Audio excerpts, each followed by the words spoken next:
সেৱা জনোৱা হৈছে। ইয়াত যদি কিবা দুখ ত্ৰুটি ৰৈ গৈছে সকলো দুখ মৰীক্ষণ কৰি নিলগৰ ধন তথা পাপ সকলো মৰীক্ষণ কৰি আজিৰ দিনটোৰে তাৎপৰ্য বহন কৰিবলৈ সেৱাকে জনোৱা হৈছে। আৰু ভাল বোলে নম নম খণ্ডৰি কৰি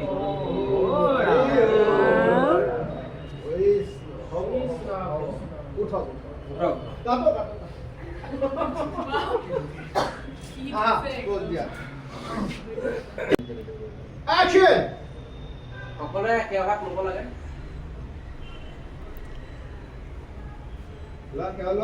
ছাৰ বুলবুলিকে মাতি দিওঁ নেকি?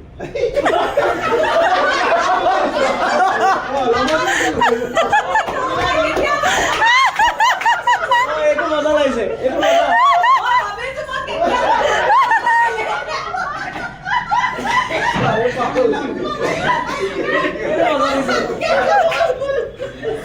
ছাৰ পাহৰি